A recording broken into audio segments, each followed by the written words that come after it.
सास बहू के स्वादिष्ट बैंगन। दो औरतें बैंगन के भरे टोकरे को देखकर कहती हैं, माँ जी, इतनी सारे बैंगनों का अब हम क्या करेंगे? हमारी 2 दिन से कोई बिक्री नहीं हुई। कोई इन बैंगनों को लेना ही नहीं चाहता। तू परेशान मत हो बहू, कुछ ना कुछ रास्ता तो निकल ही जाएगा। हाँ, मुझे याद आया, विक्की ने तुझे जो बोला था वो आज तुझे करना ही पड़ेगा। अरे हाँ माँ जी, पहले मुझे ये आइडिया क्यों नहीं आया? अब तो मैं यही करूँगी। परेशान सास बहू बैंगन बेचने में असफल हो गई। तभी राजवती उसे कुछ ऐसा कहती है कि रेशमा उस तरकीब को अपनाती है। और वो विक्की कौन था, आखिर रेशमा ऐसा क्या करने वाली थी, जानने के लिए कहानी में कुछ समय पीछे चलते हैं। राजवती अपनी बहू रेशमा और बेटा विक्की के साथ आजमगढ़ गांव में रहती थी। जैसे तैसे विक्की मेहनत करके घर चला लिया करता था। शाम को विक्की जैसे ही घर आता है तो वो कहता है, रेशमा, तुमने खाने में क्या बनाया है? आज मुझे बैंगन का भरता खाने का बहुत मन कर रहा है, बताओ ना।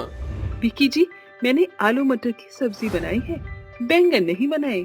यार, मैं तुमसे कह कर गया था ना कि आज बैंगन की सब्जी बना देना। तुम्हें पता है ना मुझे बैंगन कितने पसंद है, फिर भी नहीं बनाए।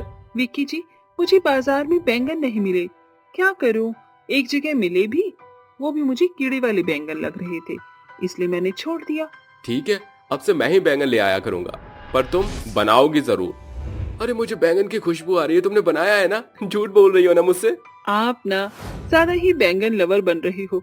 इतना खाने का मन है कि आपके पड़ोसियों की बैंगन की खुशबू अपने घर में आ रही है। अरे बहू, क्यों मेरे बेटे को सता रही है? जितने प्यार से बैंगन का भरता बनाया है उसके लिए, उतने प्यार से अब उसे खिला भी दे। आइए विक्की जी, आपका बैंगन का भरता आपकी फेवरेट डिश टेबल पर इंतजार कर रही है, वही बनाया है मैंने। इसका मतलब इतनी देर से तुम मुझे परेशान कर रही थी? हाँ। अब मुंह मत फुलाइए, खा लीजिए। इस तरह सब एक साथ बैठकर खाना खाते हैं। वाह रेशमा, तुम्हारे हाथ में तो जादू है, तुमने बहुत ही स्वादिष्ट बैंगन बनाए हैं। शुक्रिया विक्की जी। एक तो बैंगन मेरे फेवरेट हैं, ऊपर से तुम इतना अच्छा बैंगन बनाती हो कि क्या बताऊं। काश बैंगन की भी कोई डिश बनाकर कोई बाहर बेचता, फिर तुम भी लोगों को अपने हाथ का स्वादिष्ट खाना चखा पाती। हाँ बेटा, पर लोग बैंगन ज्यादा नहीं खाते, सिर्फ कोई कोई लोग ही खाते हैं, वरना चाउमीन मोमोज की तरह बैंगन की चीजें भी बिकती। हाँ विक्की जी, मैं मम्मी जी की बात से सहमत हूँ। अगले दिन राजवती बैंगन के बीज निकाल कर आंगन में बैंगन के बीज बो रही थी। तभी उसकी बहू आकर कहती है, अरे माँ जी, ये आप बैंगन के बीजों के साथ क्या कर रही हैं? अब तुझे तो पता ही है कि विक्की को बैंगन कितने पसंद हैं, इसीलिए उसके लिए घर में ही बैंगन की खेती कर रही हूँ। रोज रोज कौन बाजार से बैंगन लाए? घर की खेती होगी तो जब चाहे मांग लेगा वो, क्योंकि वो हमेशा ही मांगता है। ये तो आपने बिल्कुल ठीक कहा माँ जी। वक्त बीतता है। रेशमा और राजवती बैंगन की खेती में रोज पानी डालकर उसकी देखभाल करते थे। अब बैंगन के पौधे में से बैंगन भी आने लगे थे। तभी रेशमा कहती है, अरे वाह माँ जी, ये बैंगन तो कितने सुंदर उगे हैं, बड़े प्यारे लग रहे हैं, छोटे छोटे। हाँ, आज तो उसके लिए बैंगन के पकौड़े बना देना, उसे बहुत पसंद है। अरे माँ जी, बैंगन के पकौड़े क्या?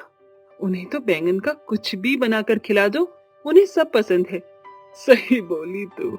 शाम को विक्की जब घर आता है तो रेशमा उसके लिए अलग अलग तरह के बैंगन की सब्जी, बैंगन के पकौड़े, भरता आदि बनाकर खिलाती है। ये सब देखकर वो कहता है, अरे वैसे तो तुम्हें बैंगन मिलते नहीं, आज बैंगन की इतनी सारी सब्जियां, रेसिपी, क्या बात है। कुछ गिफ्ट वगैरह चाहिए क्या मुझसे? नहीं जी, ये सब तो माँ जी की वजह से हुआ है। 2-3 महीनों से उन्होंने आपके लिए बैंगन की खेती कर रखी है, उसी की चीजें बनवाई है। शुक्रिया माँ, पर ये सब करने की क्या जरूरत थी? अब खा ले तू, रोज टाई टाई करता था भरते के लिए। ठीक है, तो आप अपने हाथ से खिला दो, जब इतने प्यार से इतना किया है तो। ये सुनकर राजवती अपने बेटे को अपने हाथ से खाना खिलाती है। इस तरह विक्की अपने परिवार के साथ सुख की जिंदगी काटता है।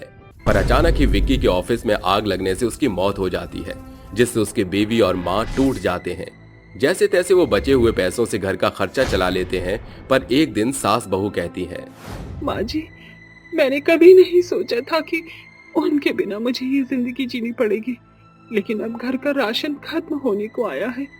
अब क्या होगा माँ जी?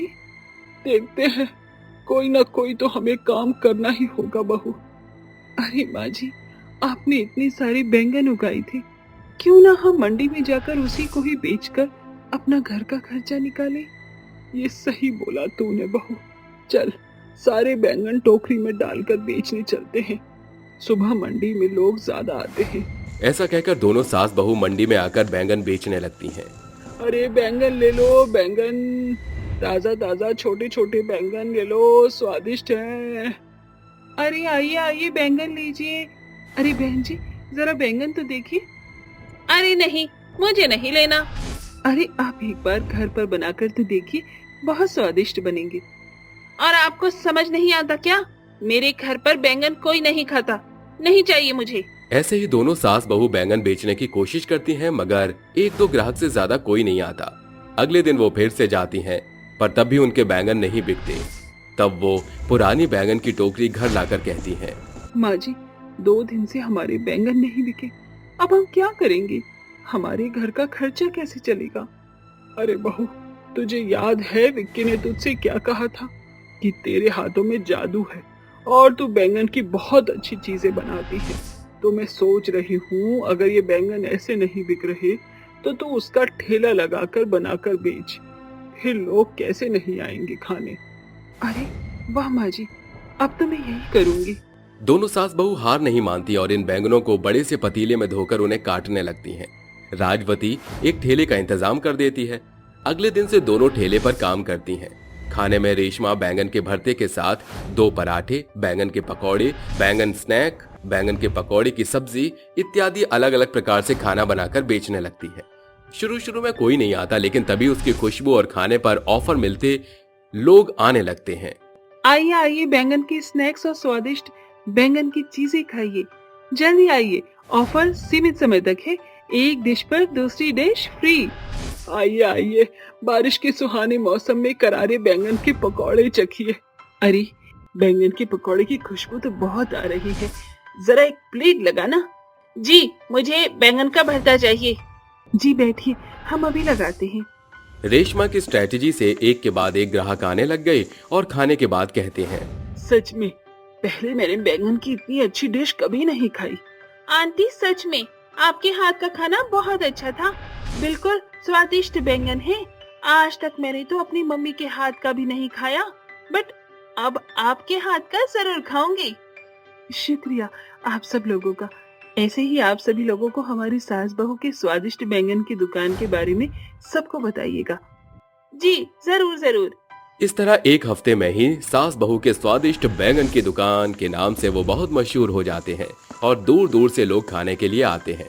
देखते ही देखते उनके बैंगनों की डिमांड इतनी बढ़ती है कि सास बहू की 3 ब्रांच खुल जाती हैं, जिससे अब उनके घर की आर्थिक स्थिति पहले से कई गुना अच्छी हो चुकी थी।